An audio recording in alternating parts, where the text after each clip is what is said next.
महाराज जी ये काम कितना विचित्र है। मात्रा स्वस्रा दुहित्रा वा न विविक्तासनो भवेत बलवान इंद्रियग्रामो विद्वान समपि कर्षति। याति कह रहे हैं खास अपनी जन्म देने वाली माता ही क्यों न हो, अपनी खास बेटी ही क्यों न हो, अपनी खास सगी बहन ही क्यों न हो, एकांत स्थल में पुरुष को इनके साथ भी नहीं रहना चाहिए, क्योंकि इंद्रियों का समूह इतना बलवान है कि बड़े से बड़े विद्वान को भी वो पतन के गर्त में खींच कर ले जा सकता है। कब किस ज्ञानवान विवेकी पुरुष को मलमूत्र के भांड में ले जाकर गिरा देगा, नरक कुंड में ले जाकर गिरा देगा, नहीं कहा जा सकता है। अब ऐसी बात कोई कहे तो उसका पूरी दुनिया विरोध करती है। आज हमारे ही निकट वाले एक व्यक्ति को हमने पूछा, क्या कहते हैं अंग्रेजी में, एक साथ रहने की परंपरा क्या बोलते हैं, लिव इन। तो बोले लिव इन के ऊपर बड़ा विवाद इस समय सोशल मीडिया पर चल रहा है और बड़ा झगड़ा खड़ा हो रहा है। तो मैंने उससे पूछा कि ये शब्द ही मैंने पहली बार सुना, इसका आशय क्या होता है। तो उसने बताया कि लिव इन माने कोई भी युवक युवती जिनका आपस में प्रेम हो गया, मन मिल गया, तो कहीं भी किसी शहर में गांव में जहाँ चाहें वहाँ प्रेम से एक साथ रह सकते हैं, आपसी सहमति के आधार पर एक साथ रह सकते हैं, चाहे जितने दिन तक रह सकते हैं। और जब उनका मन भर जाए तो एक दूसरे से अलग होकर के फिर वो अलग अलग जा सकते हैं। आपको सत्य बताएं, आज ही हमने ये बात सुनी है, उसके पहले मैंने कभी सुनी नहीं। हमारे तो रोंगटे खड़े हो गए।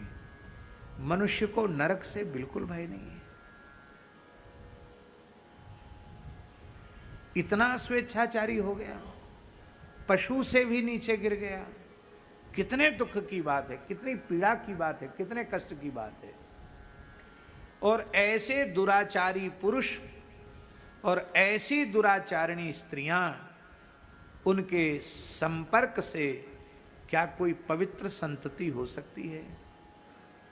क्या व्यास, वाल्मीकि, ध्रुव, पराशर, प्रहलाद, उद्धव, ऐसे महाभागवत, संत तुलसीदास जी, संत सूरदास जी, कबीरदास जी, मीराबाई, करमेती बाई, क्या ऐसी पवित्र आत्माओं का जन्म हो सकता है क्या? पवित्र बालक बालिकाएं किसी अत्यंत आदर्श पवित्र सदगृहस्थ के घर में ही उत्पन्न हो सकते हैं। तो भैया यदि ऐसी बुराई आ गई हो तो इसका सर्वथा त्याग कर देना। और हम तो कहते इससे अच्छा तो अपने लड़के बच्चों को पढ़ाओ लिखाओ मत, गरीबी में रह लेना ठीक है, पर ऐसी संस्कार विहीन पढ़ाई जिसमें मनुष्य अपनी मनुष्यता को खोकर राक्षस से भी नीचे गिर जाए, पशु से भी नीचे गिर जाए। कहाँ रहा धर्म, कहाँ रहा सत्य, कहाँ रहा सदाचार? कहाँ भगवान व्यास, राजीव जी, कहाँ भगवान व्यास कह रहे हैं कि जन्म देने वाली माँ, बहन और बेटी, इनके साथ भी एकांत में विद्वान पुरुष को नहीं रहना चाहिए। और आप दूसरी स्त्री के साथ चाहे जितने समय तक रह रहे हैं, आप संयमी सदाचारी बनकर रह पाएंगे क्या? और क्या संयम सदाचार की भावना से एक साथ रह रहे हैं क्या? इसलिए भैया घोर कलयुग आ गया। और लगता है इसीलिए जो उड़ीसा के संत श्री अच्युतानंद दास जी, जो पंच सखाओं में एक सखा थे, महाप्रभु जी के काल में जो पुरी में थे, लगता है अब इतना घोर कलयुग आ गया तो उनकी वाणी लगता है सत्य होने वाली है। अभी भी खूब प्रलय हो रहा है। हिमाचल प्रदेश में इतनी वर्षा हुई, इतना नुकसान हुआ जिसका आप ठिकाना नहीं। हम भी हिमाचल प्रदेश में ही थे, वहाँ कथा हो रही थी। तो वहाँ तो ठाकुर जी ने ऐसी लीला करी कि उसी को लोग चमत्कार कहने लग गए। चमत्कार वमत्कार कुछ नहीं, चारों ओर पानी बरसता था, पर जहाँ हम कथा कह रहे थे केवल उस गांव को छोड़ के चारों ओर खूब पानी का उपद्रव, और जहाँ हम कथा कहते वहाँ पानी नहीं। और जैसे ही कथा पूरी हुई, जिस दिन हम गए तो घोंटू तक पानी था, घोंटू तक पानी था। जिस घर में गए इतनी तेज बारिश थी कि सब कपड़े तो जैसी आराम हो ही गए, इतनी तेज बारिश में घोंटू तक पानी पानी। वो बेचारे, उनके हाथ पांव फूले थे कि अब कैसे कथा होगी, इतना जोर पानी बरस रहा, मूसलाधार पानी बरस रहा। और 7 दिन एकदम बढ़िया सुंदर मौसम रहा, हल्की फुहार कभी पड़ी तो पड़ी, और चारों ओर मूसलाधार पानी। और जैसे ही कथा पूरी हुई वहां से छोड़े, फिर धुआंधार पानी शुरू। तो लगा, ठाकुर जी ने कहा भाई इतने क्षेत्र में प्रकृति देवी अपना दुष्प्रभाव न दिखाओ।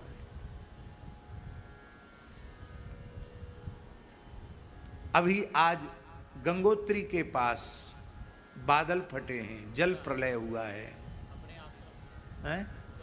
बटवाड़ी के पास में, धराली में, बटवाड़ी के पास में, अपने उत्तर काशी से थोड़ा ऊपर, जहां अपना ठाकुर जी का स्थान है उसके ऊपर सैकड़ों लोग बह गए, पता ही नहीं चला कहां चले गए।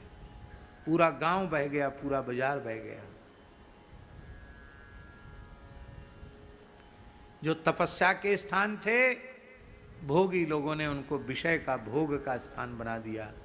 पहले उत्तराखंड में लोग केवल तीर्थ यात्रा के लिए जाते थे, अब पर्यटन वाले लोग केवल मौज मस्ती करने जाते हैं। ये सब जेतिक हरि के धाम तह काम क्रोध कीड़ा करें, भगवत या कलिकाल में रसिक संत कैसे तरें। भगवत रसिक जी ने कहा ये स्थिति है। इसलिए भैया संयम सदाचार पर बहुत ध्यान देना चाहिए। अपनी युवती पुत्री को भी, युवती हो जाए तो मर्यादा पूर्वक ही उसका स्पर्श करना चाहिए। बहुत सावधानी रखने की आवश्यकता है। घरों में टीवी खोलकर सिनेमा देखना, नाटक देखना, अश्लील देखना, ये तो बहुत ही घातक है। अशुद्ध आहार हो गया, विचार भी अशुद्ध हो गए, तो फिर ये दुर्घटनाएं तो घटेंगी ही, उनको कौन रोक सकता है। माई मेरे श्याम लगो